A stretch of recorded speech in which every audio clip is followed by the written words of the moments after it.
This is Things Police See, First-Hand Accounts, with your host, Steve Gold. Welcome to the podcast that interviews active and retired police officers about their most intense, bizarre, and sometimes humorous moments on the job. It is I, Old Gingerface, here with you as always. Guys, thank you for being here. As you heard in the last episode, I had that vacation. I had a full week back to work to get back into my eating routine, and my swelling has gone down. Don't worry, my uniform is fitting okay. But I know what you guys. I know you guys know how it feels to go on vacation and then have to squeeze back into your tailored uniforms. It's brutal. I would wear, and even now the uniforms now are more like pajamas. Like there's like cargo pants, outer carriers. It's all pretty comfy, but still, when you eat like I eat, it's no help at all. So thank you for joining us. Thank you for being here. Thank you for all the rating and reviewing. Thank you for everybody who's binge listening to the podcast. I truly appreciate that. I appreciate you. And this is the podcast where you'll hear the men and women of law enforcement come on and tell their stories, real life, unedited, how they live them, so you can gain a better appreciation for what it is that the men and women do out there protecting us. So thank you for checking it out. Today's guest, very excited to have him. He really, really cool story. He is a co-host of a super popular podcast, the Anti-Hero podcast. I saw them when they started and kind of have a meteorite-like propulsion in the podcast world. They're really killing it. He's got a host on there with him who's former special forces. He actually just retired from police work. He did 9 years in Central Florida as a deputy sheriff, and very excited to have him. Without further ado, let me bring on the great Tyler Hoover. Tyler.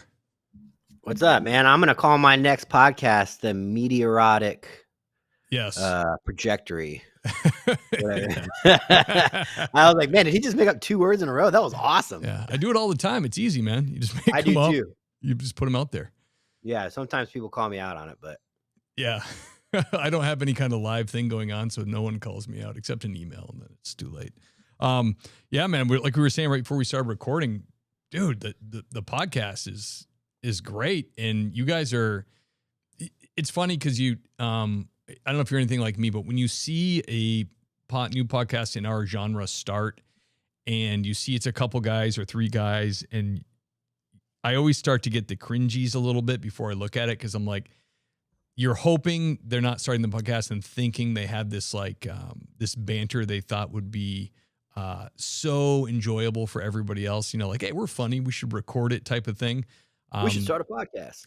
Yeah, we should record this podcast for all times, like because we're so hilarious.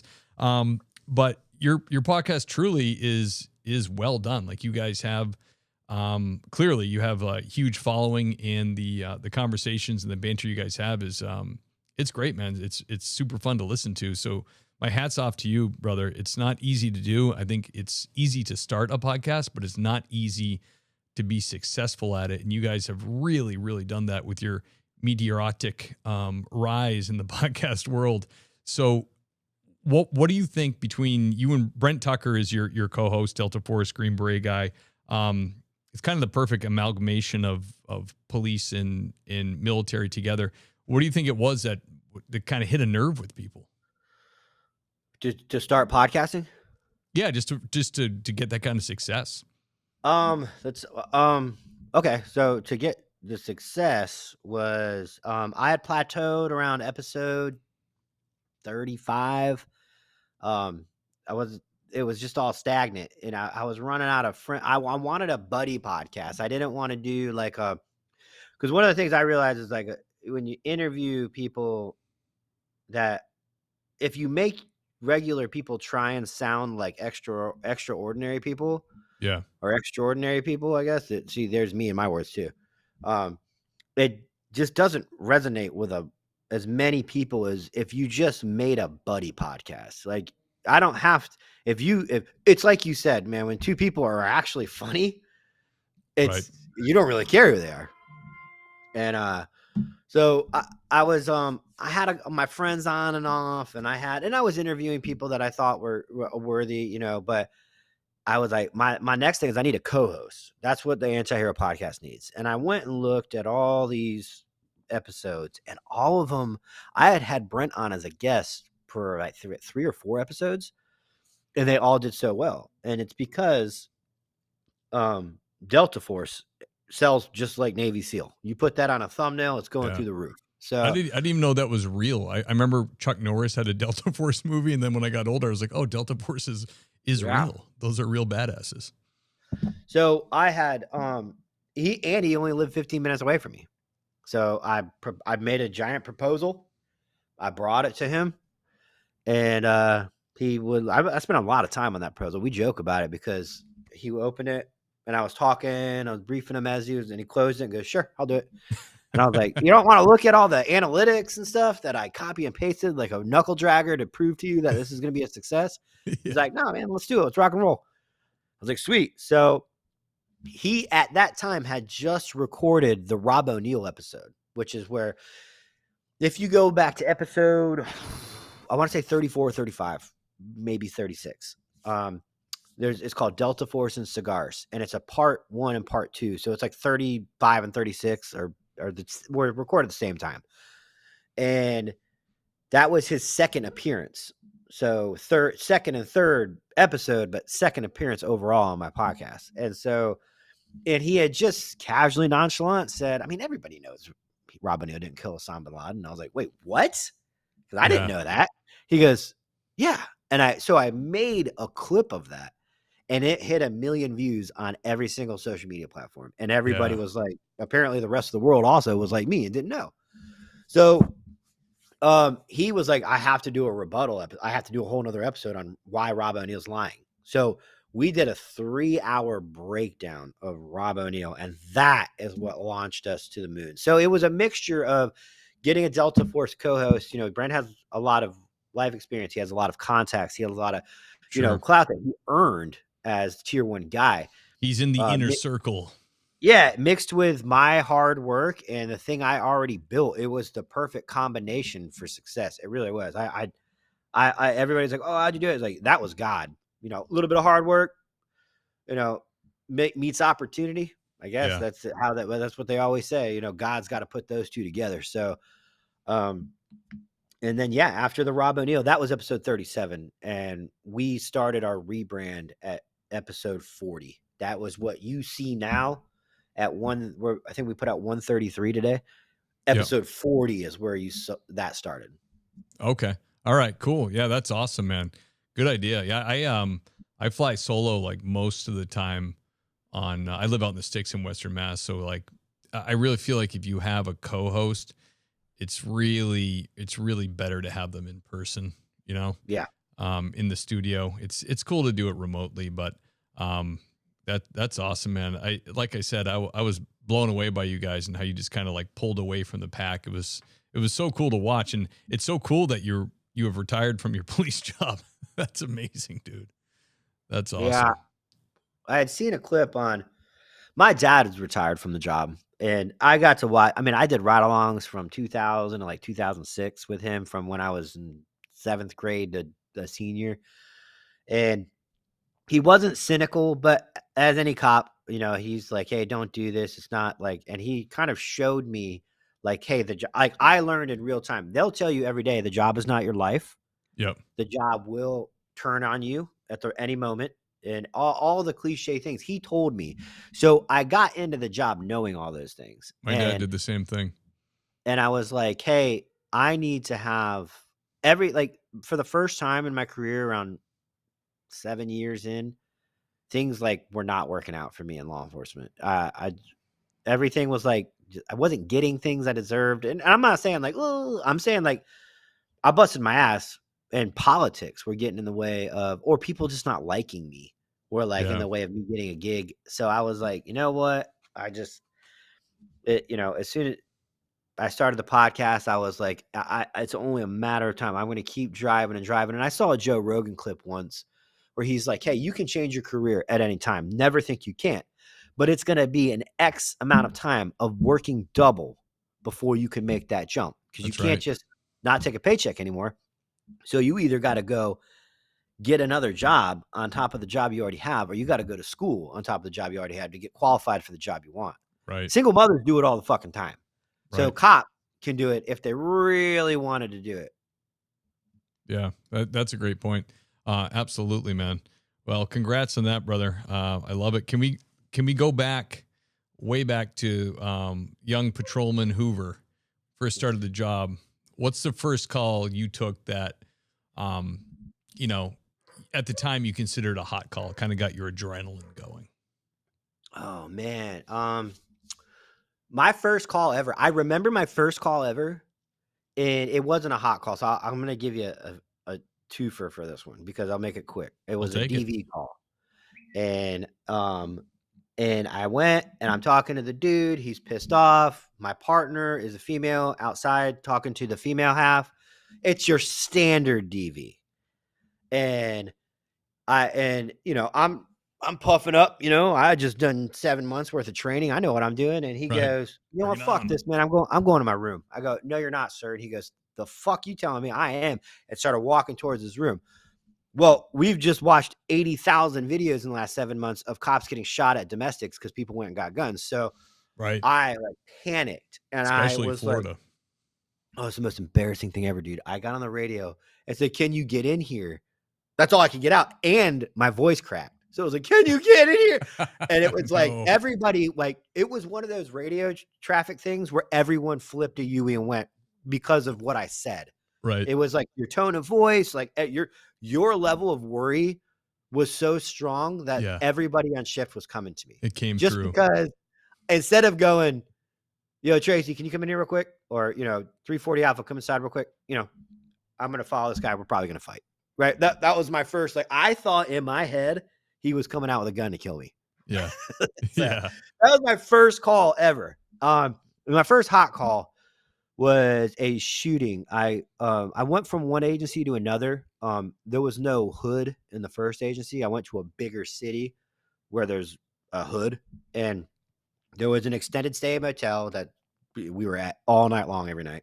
Yep. And there was a shooting there, and me and my FTO at the time, because I say hot call, the first agency I worked at for almost 3 years, I never really had a hot call. There was some calls that I was third or fourth to, but I was never this was a shooting, and I pulled up with my FTO, and I had prior, but I pulled up with my field training officer, and there was a guy laying in the parking lot, and there was motherfuckers everywhere. And the only thing that I could think to do was I started pulling security like this because I'm from the Army. I deployed to Baghdad, big crowds like that. And it was just around the time we were starting to be a little bit more courteous to the guys that, even though we didn't shoot this guy, I was like, fuck this. In my mind, I was like, we'll get to him. We can get to him. It's just me and my FTO, and he gloved up first. So I was like, boom. And there was some kind of and at cop work, you'll have 5 people tell you one thing and 5 people tell you the other, what you did wrong or you did right. And some people were criticizing me of, not caring that he didn't. Yeah, I just was so there's so many people. Someone's going to shoot us. There was 50 people out in the balconies or all over the parking lot. Yeah. And he just got shot, and we don't know who shot him. And it was 1 minute ago. So there's statistically speaking, there's someone in our vicinity with a gun that is willing to pull the trigger. So that was my first hot call. And I just remember there were so many people, and that was just a regular day in the hood for them. Yeah. They're all looking at you. That's nuts, man. That's great. How did, were you on FTO still then, or were you, on your own? No, I was in FTO then. I was in phase 2. Like I said, I had prior. But I only had to do a couple phases as opposed to the whole FTO. But yeah, I was with my buddy Griffin on that one. What was your grade on that? Did he find it to be okay? Your reaction? He thought it was. I think he was okay with my decision making because I said, in cop work, you're just kind of looking in SWAT and anything. You're looking for why did you do something. If you're confident in why you did something, I'm good. I just can't have you going, I don't know, I go, you gloved up and you had your back turned to 50 people. I was like, I don't know. That's what my gut told me to do. He's like, I'm good with it. So nice. So you got the clear. You didn't get chewed out or anything. No. Excellent. And I had enough I got a big mouth, so I consider everything like prison. If you go somewhere new, the first motherfucker that talks sideways to you, you let them know they can't do it anymore, whether it's respectfully or not. So, and I had prior. So, as a new guy, when you go to a new agency and they don't really, some people really value it that you came from prior. And then Right. some people do not give a shit and they will talk to you like you are a brand new boot. And Yeah. I just, like I said, sometimes it's politely or sometimes it's not so politely. I tell motherfuckers, like, I'll look around and go, I'll go like this, and they're like, "What?" I'm like, "I know you're not talking to me like that, so I'm trying to find the motherfucker that you think you're talking to." You know? I I have a buddy that came up. He transferred into a different department, and they had the old school boot to boot type thing. Like they didn't care where you worked. Or, this is our way, and they Yeah. treated him like at one point he said they in the cell block they were like they called him a retard for not 'cause he patted him down when they got to the booking room. Then they asked him, did you pat him down again before you put him in the cell? And he was like, no. And they called him a retard. And he was like, where the hell am I, dude? I'm like a trained, certified cop. And you guys are treating me like I'm an idiot. And he didn't stay there. He got through the training and he got signed off on. And then some guys, if you do that to them, they'll keep their head down and keep going. But as soon as the next opportunity comes, they're going to be like, see you later, dude. Don't treat me like dirt. You didn't pay for my academy. I'm not a boot. Like, what the hell are you doing? Yeah, I mean, exactly. And the mindset is, they're like right now. It depends on when you join. Right now, they're lucky to have you. You actually, I mean, they'll never Oh, admit yeah. it, and you don't have any leverage really. But if you look at it, any agency right now in America is lucky to have you. Back during the crisis, the first housing market crisis in 2007 is when our generation or the generation above us kind of saw the benefit of having a government job. So for years, for like 10 years, you were lucky to have them.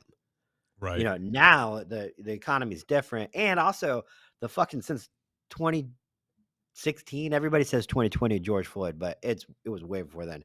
Yeah. There's just been a war on cops, an ideology that the deep state has won to destroy the trust and partnership between the community and law enforcement. So Absolutely. Yeah. I mean, look at it now. There's around here where I'm at, these are small agencies offering $10,000 sign-on bonuses. If you go to the West Coast to like a medium-sized city, some of them will give you $50K to join their. You remember people like begging to be cops, getting on a list, going to take a test with 500 other people. Especially in the Northeast, like where you're from, man, all up there. People would be like, "Oh yeah, man, I took the test. I've been waiting 2 years for this." Like, holy guacamole, dude. Yeah, yeah. Like to be a Mass State Trooper, they used to use the Boston Garden to do the test. It was and when you're in line, they'd have troopers come screaming at you. Yeah. Before you take the test, and now they're like, "Oh well, hey, we're there's how about 10K to come on?" So I work for a smaller agency now, and it's a nightmare because if we have 2 guys in academy now. If we hire guys and send them to academy, and then we make them sign a contract to stay for 3 years, if the town next door is offering 10 G's, they'll just break the contract, pay it off with the 10 grand or half the 10 grand. And then they're, it's a double-edged sword because it's better for us, especially during negotiations where it's like, hey, you got to pay us. But on the other hand, asses in the seats is harder to do too. It's harder to get people because they're candidates are calling the shots. Like they got the leverage big time. Yeah.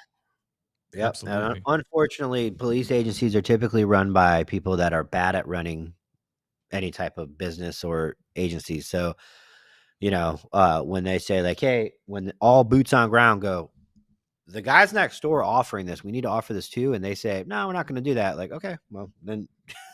And what's funny is they don't suffer. We suffer. The boots on ground suffers when there are no other fucking boots to fucking share zones with, Right. Yeah, it's like that old poster they used to put up that, their morale or beatings will continue until morale improves, that type of thing. Yeah. They don't notice until it's a crisis because they're not getting ordered to cover shifts.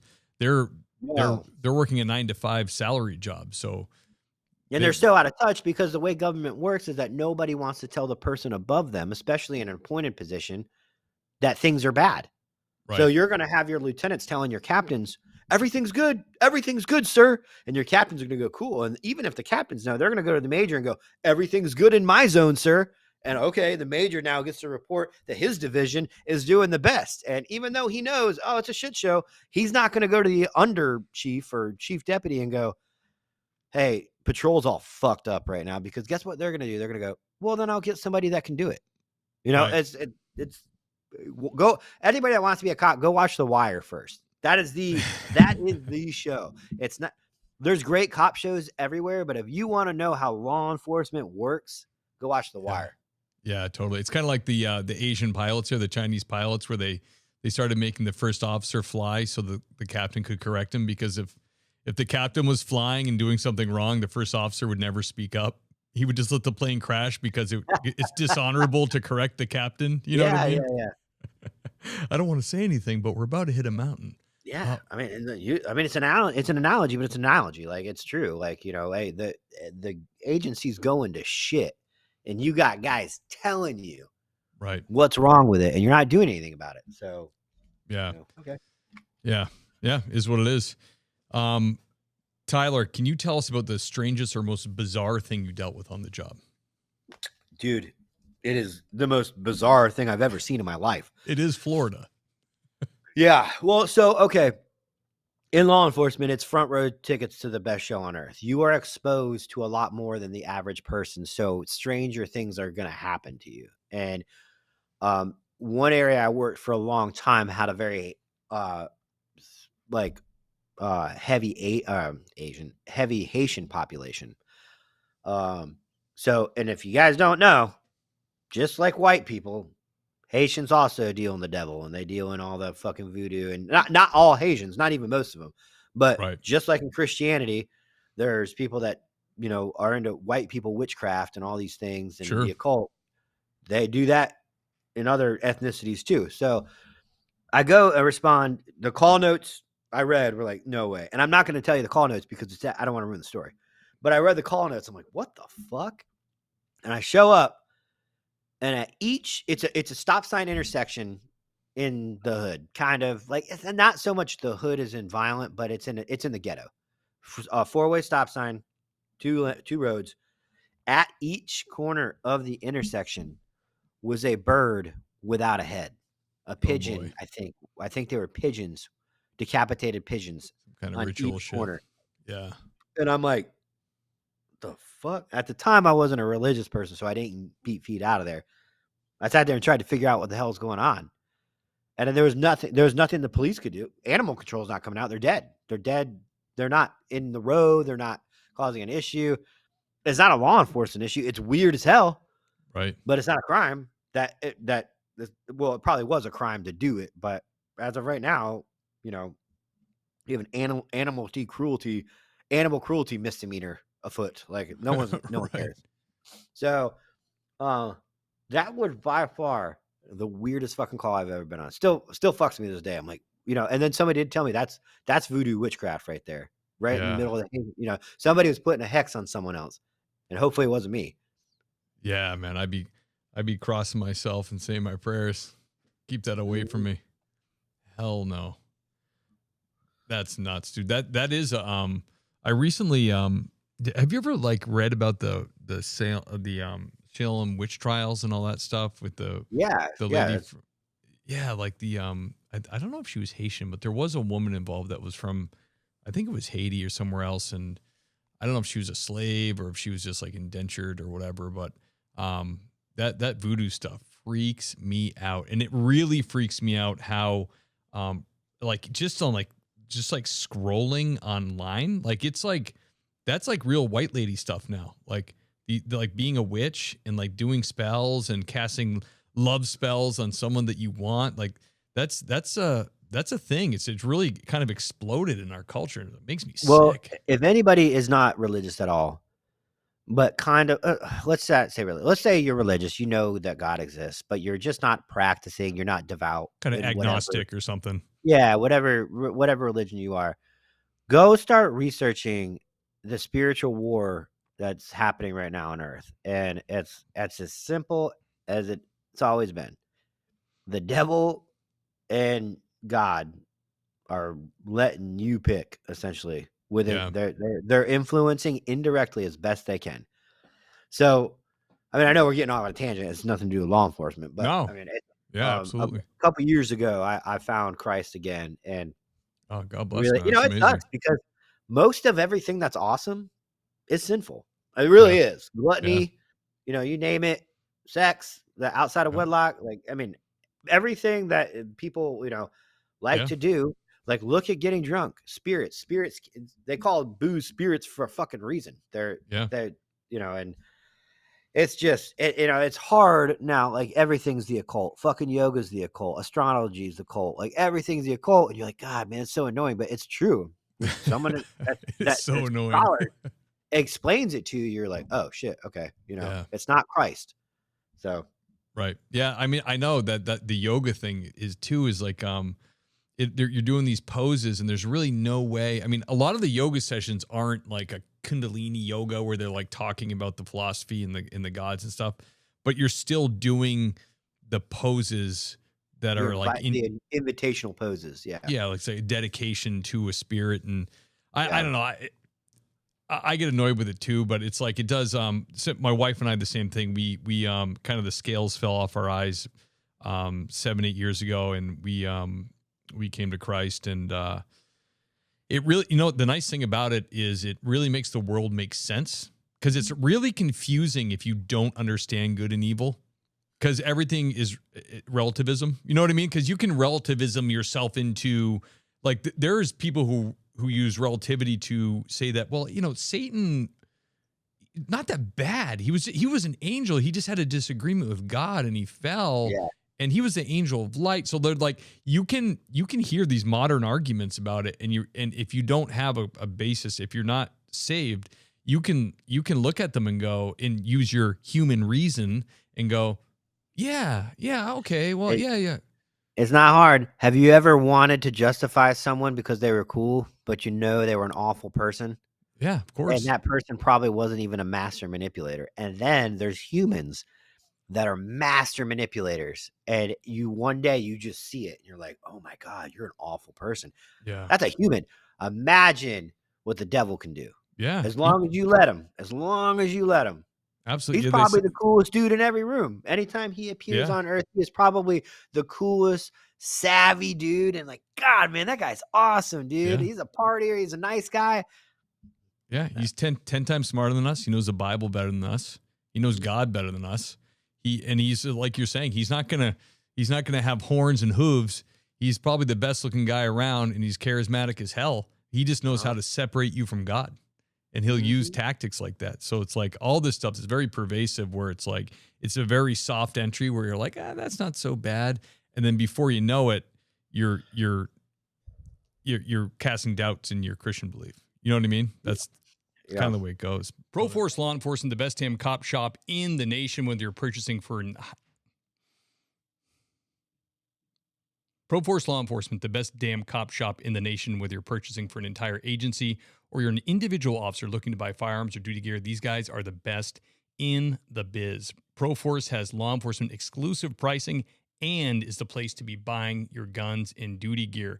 They carry all the top industry brands, and the guys and gals that work there understand exactly what law enforcement officers need. Special discount link, tps.proforceonline.com. It's deeply discounted items just for the listeners of this show, or you can go to proforceonline.com and shop the whole place. Place is unbelievable. You can also visit Prescott, Arizona in person, or Brea, California in person to get hands-on with the gear. All the context stuff is in the show notes. Thank you, ProForce, brother. And I noticed that like Christianity's, I mean, it sounds bad, but it's on a comeback. And that's kind of why I started Counterculture, was because, people aren't afraid to say I'm a Christ follower now. Right. Women aren't afraid to go, I don't think being a whore is cool. I think, honoring your husband in a marriage under God and submitting to him is cool. Like that's what I wish people would have preached to me when I was a young girl. That's what I should have been focusing on and trying to find my entire life. And, guys aren't perfect, man. I think the best Christians are ones that find Christ later in life, whether it be in a prison cell or, scathed by a couple things and like, damn, dude, I'm a lucky motherfucker. And Yeah. those when people that have had Christ in their life their whole life, sometimes they're not the best person. I'm not saying their intentions are bad, but they're just not the best person because they've always been like, I'm Christian. I can be a piece of Right. shit. Yeah. I know what you're saying there. Yeah, it is. The hookup culture and all that is like, I can remember that because I was, I went through high school in the late 90s, late 90s. And I remember dating, and it was like this huge push for feminism and women independence and women behaving like men. And I remember dating women and being like basically like they've been run through. They've been with like 15, 20 people, and we're in our early 20s, and thinking in the back of my mind, like, no, like, And it sucks because you feel awful for that girl. And you're like, she could be the yeah, best girl ever. But I mean, that is a fucking worn out lock right there. yeah, That ain't 6 no more. it's just not, you knew in your heart that, and for men too, like dudes that were like, man whoring out there, it's not, you knew in your heart that something was off, but you were forced through the culture to be like, oh, good for you. You're independent and you're sleeping around, but it's like, Well, yuck, I mean, yuck. as men, we don't suffer from the same thing females suffer from as far as when you're a whore, right? Like a man can be a man whore, they're really gonna follow him around anywhere. Women will know to stay Right, away from them, but guys will high five them.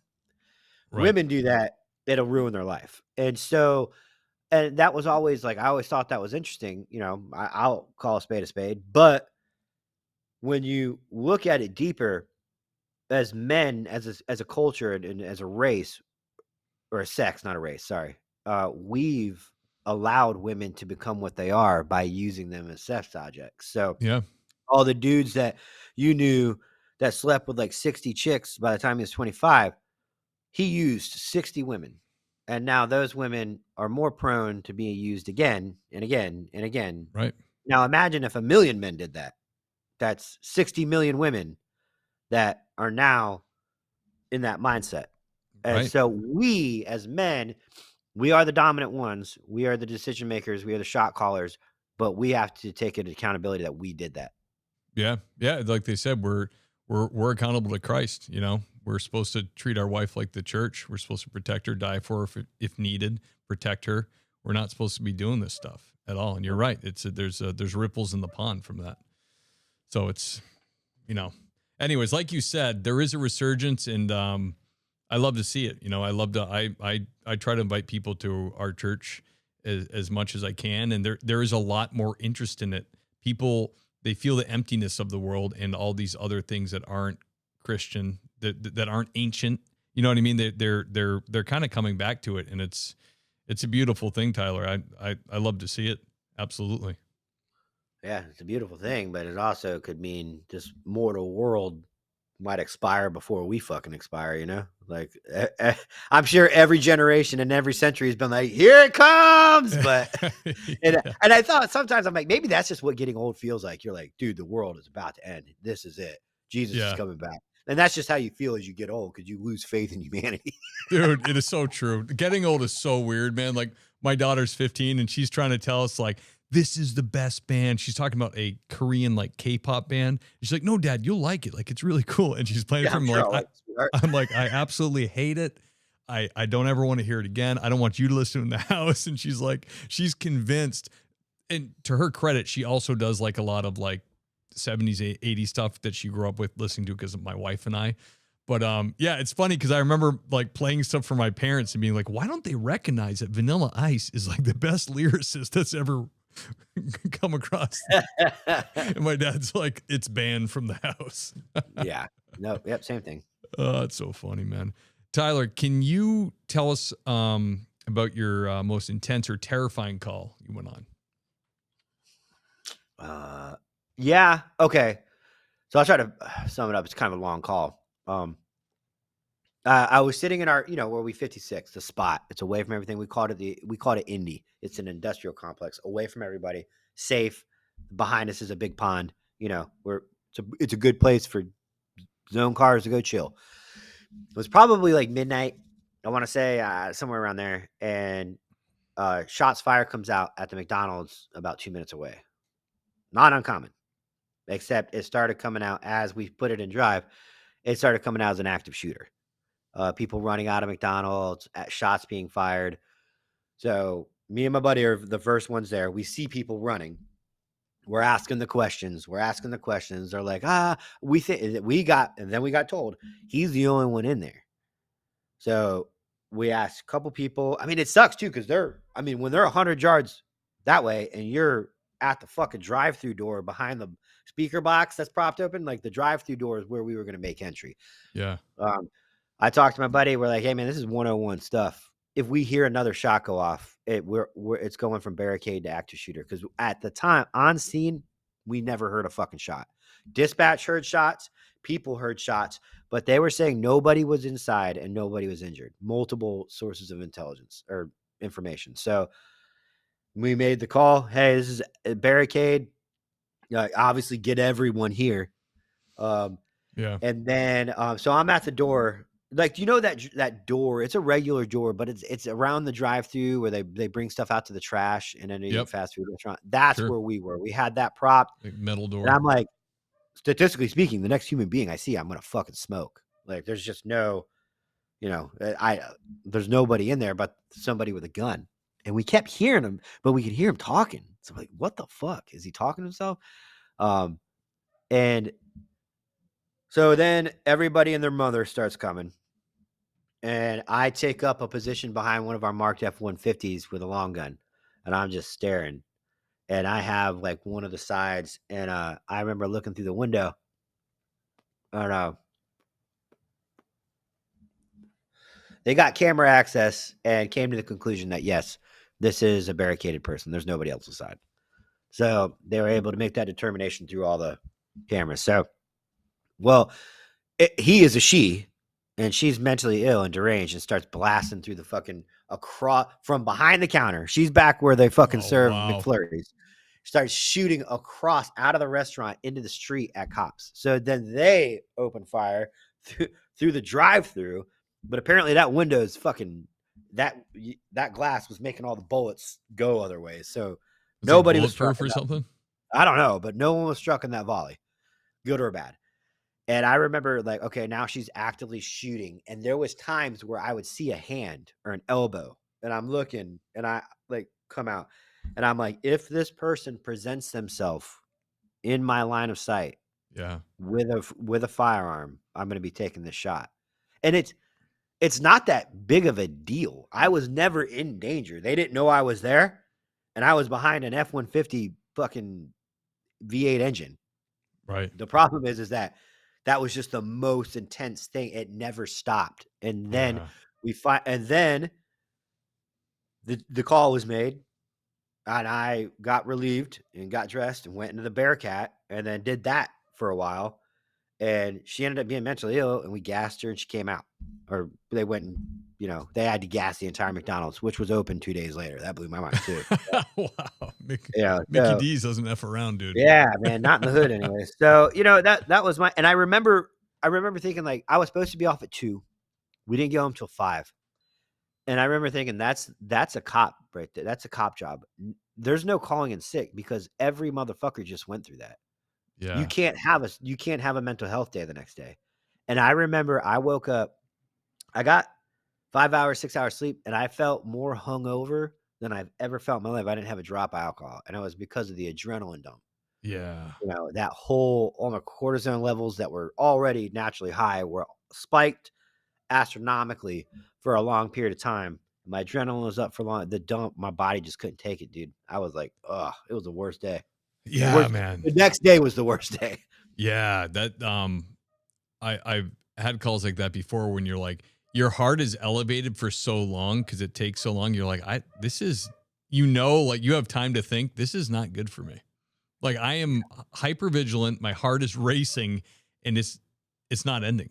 Like this is just lasting and lasting. And that's what kills cops young. Yeah. And just, if you get in the job, man, you have a shitty shift. If the whole shift endured it with you, guess what? Everyone's coming in. If it just happened to you, you could most likely take the next day off, especially if you play the mental health card. Yeah. You'll be able to get the day off. But if the whole shift goes through something, who's coming out? Nobody. It's the Yeah. only job I shouldn't say, but probably first responders is the only job where everyone at work can have the worst day of their life and have 2 more shifts to do back to back the next 2 days. So Yeah. I mean, be that's just, mindful. yeah, it's brutal. I mean, I guess the best way to protect against that is being in shape and doing some kind of, I don't know, praying, meditating, whatever, or Christian meditation preferably.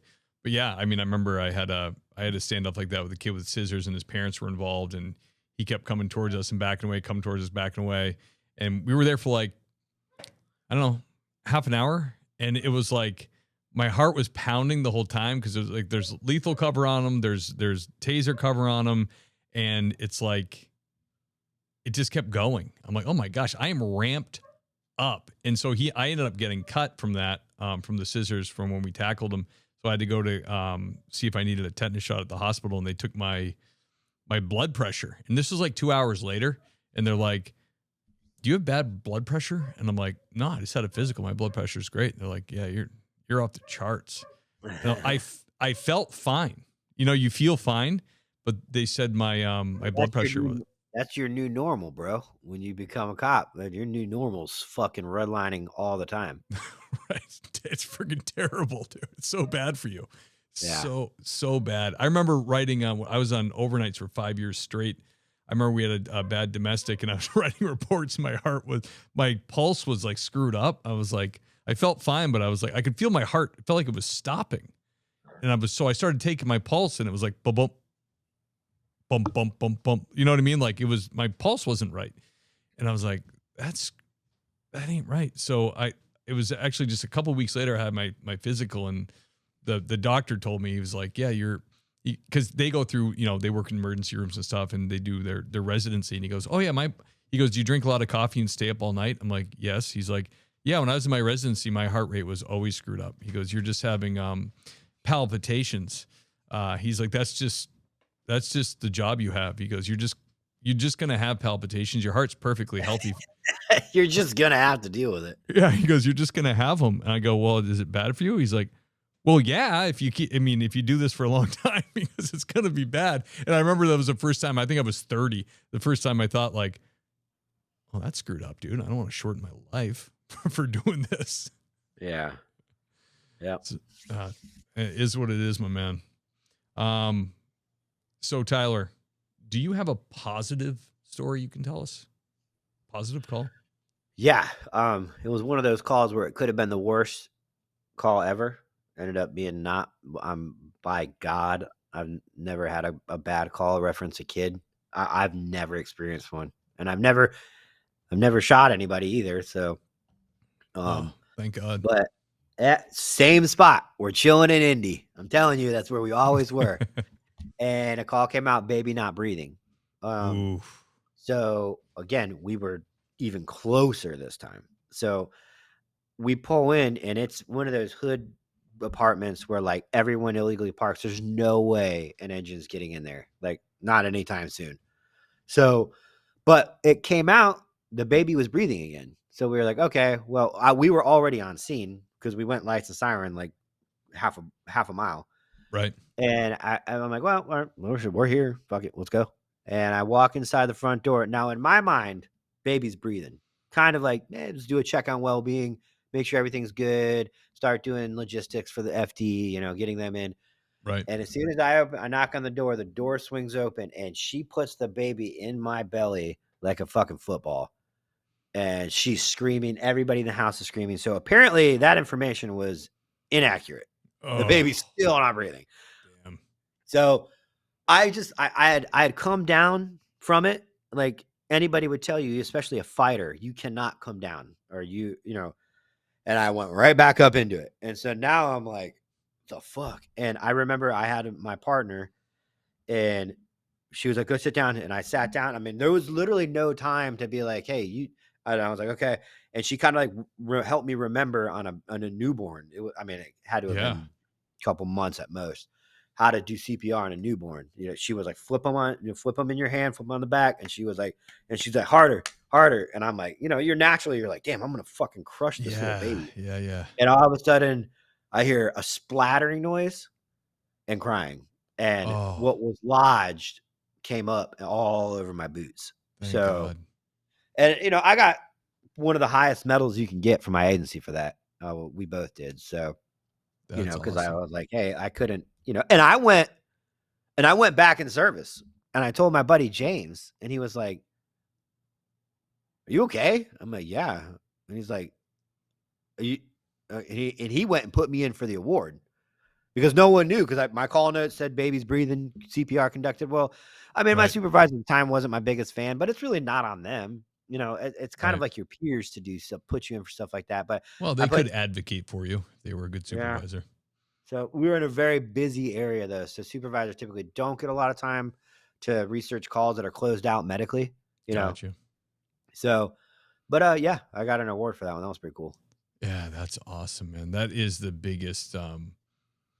That's one of my biggest fears. Those calls. I hate those calls when kids are in trouble or because the parents are always so upset and just don't know what to do. Even if they're trained and stuff, because it's their kid, they don't remember what to do. You know. Yeah, I mean, it's shit. And you're a cop, man. You got CPR at best. I shouldn't say at best. A lot of cops have trauma training, but like, I mean, no, I feel you. Yeah, we have the basic. You know, you're gonna get there first. We have first responder training. That's it. Yeah. We get the lowest level. Believe me, when I see the EMTs or paramedics come through the door, I'm like happy to have them relieve me of my post, you know, and take over care. Damn, brother. Well, did you ever hear from that family at all? No. Well, I mean, I call a spade a spade. It's the fucking hood. They probably weren't supporters of the police anyways, but right. They're like, we know there's one good cop. He saved your kid. But now I've not heard anything. Gotcha, man. So all your years being a copper, heard some great stories from you. A lot of people who listen to the podcast are like in backgrounds or are thinking about it. They hear you guys tell your stories, and it kind of motivates them to go ahead and become a police officer. What advice would you give to a new recruit in this kind of tumultuous time we are in law enforcement? It is the coolest job you will ever have. But I tell everybody, it needs to be treated like an enlistment rather than a career. So when you join the military, you join for give or take 4 years at a time. Your enlistment is 4 years. Most people don't stay in. It's not for most people. They got what they needed from it. They got their life experience. They got their college. They got, you know, whatever it is that they join for. They get in 4 years, right? Most people don't stay in.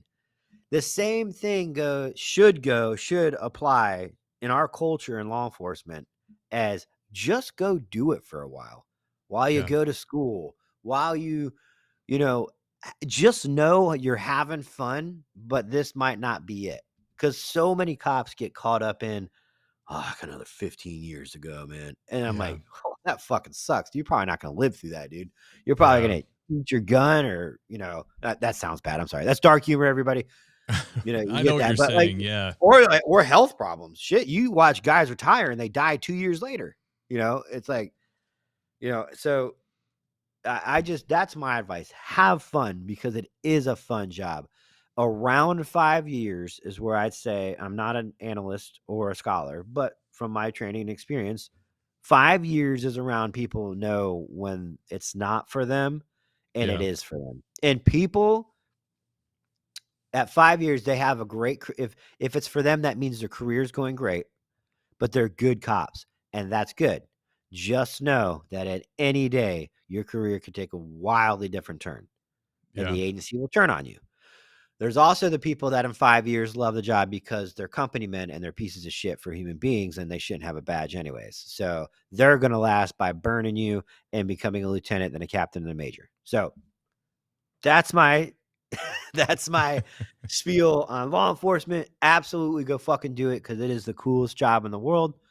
Just don't expect it to be a career if you want to be happy in life. You're a young person, you still got kids to have, wives to marry and divorce and marry again. You got your whole life ahead of you. And this job is a job that requires your identity. I'm an advocate of make the fucking job your identity. Make it. When you're 21, fuck it. What else you got? Have fun with it. But it does require your identity because you could fucking die at any time at this job. At any time. People, even if you work in Mayberry, people will drive through that town and want to kill you just because you're wearing a uniform. So at any point, you're not safe getting gas. You're not safe cleaning out your car. You're not safe anywhere.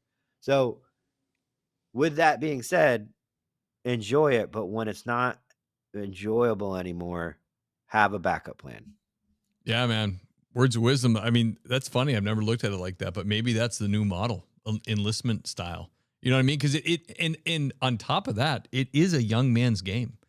I've worked with some cops that are like 65, and it's like, brother, if you tussle with one of these 21-year-olds, you're gonna break your hip. Like, and they'll be the first one to say, well, I'm not tussling with nobody. And then it's like, damn, dude, you're a fucking cop. Like, people right. expect you. You're my backup, man.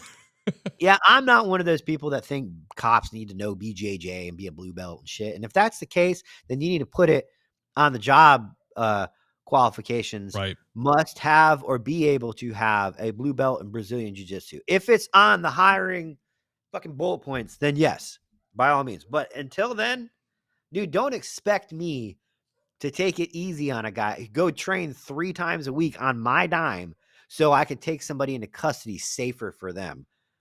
That's just not going to happen. I will punch them in the face until they're snoring before I'm going to put my whole body on them and then just wait for 5 minutes while backup arrives. Like, right. And you have to get like really sweaty and tangled up with a bunch of dudes all the time to get really good at it too. Yeah. And I don't want to do that. I got buddies that are into BJJ, and I always make that reference. I'm like, dude, I just don't want to be that close to dudes all the time. I know you like it. You can go and take a lot of cool courses that are combatives based for law enforcement. And I do think those are pretty cool because they don't require you to get your ass beat all day long, which is intimidating for some people. They just don't want to go do that. Dude, you can't even get people to go exercise right now, let alone go 3 times a week and get their ass kicked for 6 months before they finally fucking start getting good at it. So go to combatives based or law enforcement based combative courses where they teach you holds, restraints, basic things that, BJJ cops is probably the best that I can think of right now. That is strictly non-weapon related, just hands-on. And you don't need to have a blue belt because most of the shit you learn in BJJ, you can't even use as a cop. Right. Yeah. It's all chokeholds. The one thing about BJJ I think is funny. It's you always hear the story of the, like, I thought I was good until the instructor's 17-year-old daughter came out and submitted me. I'm like, yeah, I don't want to be in that position. I'm good. No. I mean, oh man. If it's for you, it's for you. But you're right about the 5-year thing too. Like I remember when I was 5 years in, they sent me and a bunch of other 5-year guys to like this polish the badge seminar. And they know, they've done their studies, that 5 years is the point where people start making a decision, so they send you this polish the badge 5-year thing, and they try to remotivate you or try to like reawaken in you why you did the job in the first place. And it was actually a somewhat it was, we enjoyed it because there was a certain amount of bitch sessions they allowed where they're like, just let it rip. What's your beefs right now? And it was never ask a room full of cops what they have issues with. My God, no, yeah, we're there all night. 5 hours. Yeah, we're all there all night. No, yeah, and I don't know. It's it's constantly, the job is constantly becoming, always evolving to more liberal based policies, if you will. Like, I mean, if you look at it, like what year did you start? 2000. Well, I was natural resource officer for 4 years to 2006, and then 2006 I became a police officer, a cop. Yeah. Yeah. So I mean, shit, that's way before body cams, but I mean, that was probably when people were issued fucking sticks. It's just you could pursue for a traffic violation. It just everything changes. So when you start, that's your normal baseline. Whatever you're allowed to do as a cop, that's all you know. I came in, my first agency was issuing body cams to trainees. They had just gotten them. So my FTOs didn't even have them yet. Right. From day one as a cop, I always had a camera on me. So all the bitching and griping about body-worn cameras didn't affect me. I didn't know the job. Right. It's all you knew. 5 years later, going on to 9 years later, all the stupid shit that Axon makes you do in order to be compliant within your agency is the most asinine thing I've ever seen in my life. And I just couldn't take it anymore. Like, tagging all your videos. And I know every agency is different, but spark testing your taser, docking your taser battery, X amount of time. And then you were getting savvy, like, all right, I don't want to tag all these dumbass videos, so I'm just not going to turn it on. Well, now they have the fucking tracker where they show you went on Right. scene 20 times and you only activated it twice. That's a problem. Your ratio. Were these not police encounters, sir? Yeah, it's just, man, and I was like, dude, Axon's got a fucking grip on law enforcement to where I don't want to be a part of it anymore. But if you come in at 2025, that's all you know. So that's your baseline. So you're good. Right. And in 5 years, when it's more ridiculous, is when you're going to go, this shit's stupid. Yeah. Yeah, absolutely. I worked, for a while, I worked for my hometown, as a part-time cop because they needed cops. And I was like, I live here, so I'll do it. And they had body cams. And then the place I was working at full-time didn't have them. And it was a struggle, dude. Like I would forget to turn it on all the time because I didn't have them in my full-time job. Like you're saying, if your introduction is with them, it's what you know. If you don't have them normally, it's kind of the pain. I think you either need to have them all the time or not. Like working part-time somewhere that has them was kind of a nightmare. Absolutely. Yeah, I can see that. Yeah. I was like, oh, why don't you turn on this traffic stop? What are you trying to hide? I'm like, I just forgot. I forgot I had the friggin' thing on me. Yeah, and it's human nature.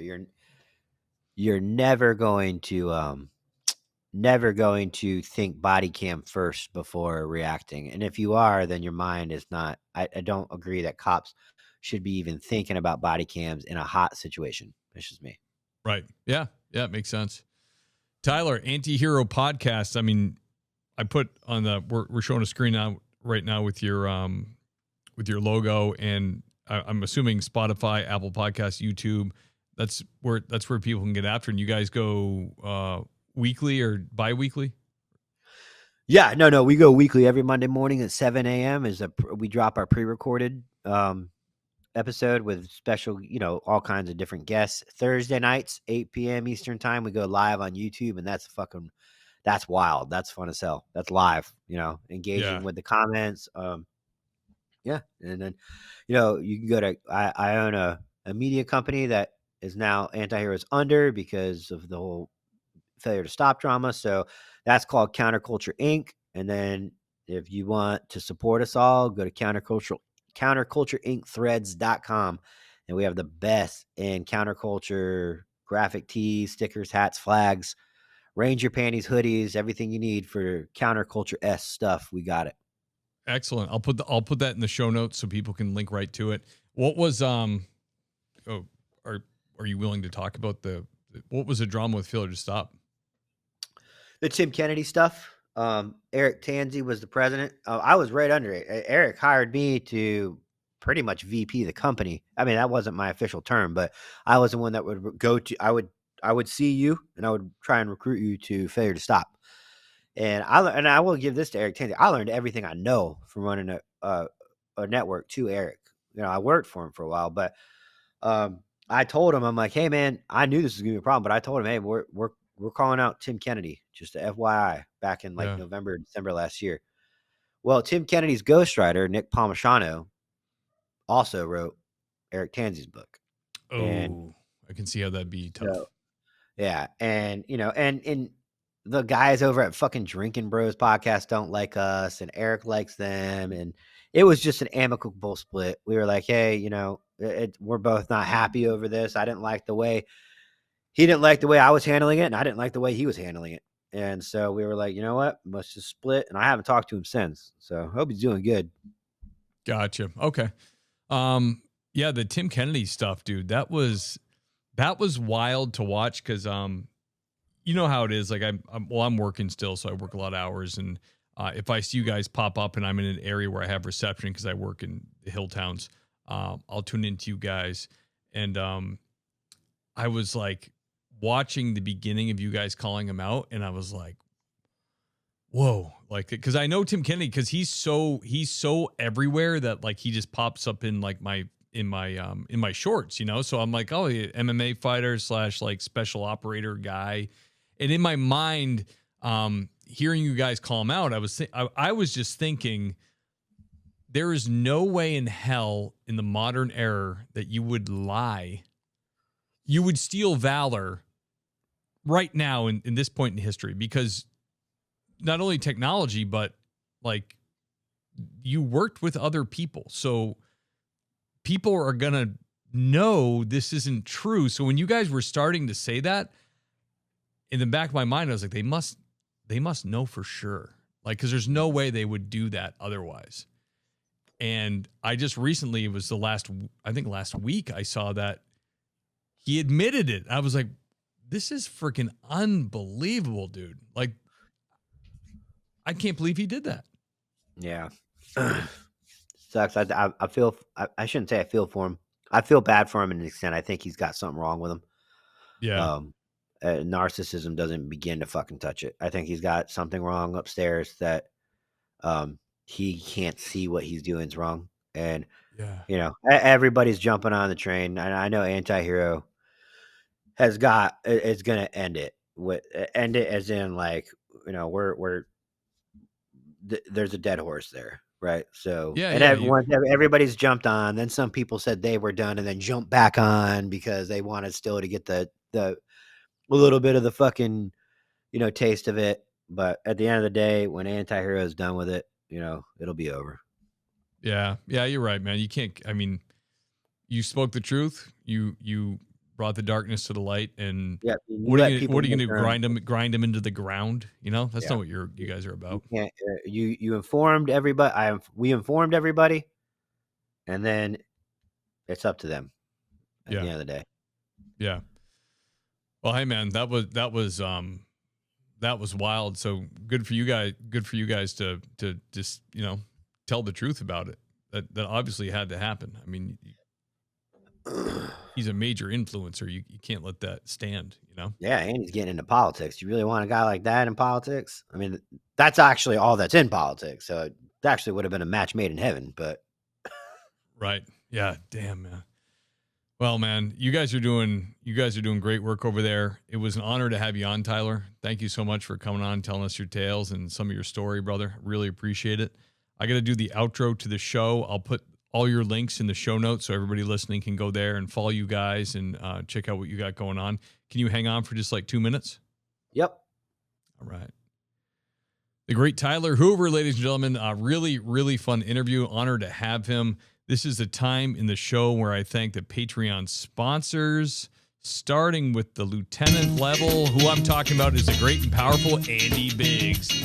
The great Kyle Roberts, everybody. Michael Roach from Roach Machines AI Solutions. The great Thomas Connell and Tracy Connell. Thank you. Thank you. Now to the sergeants.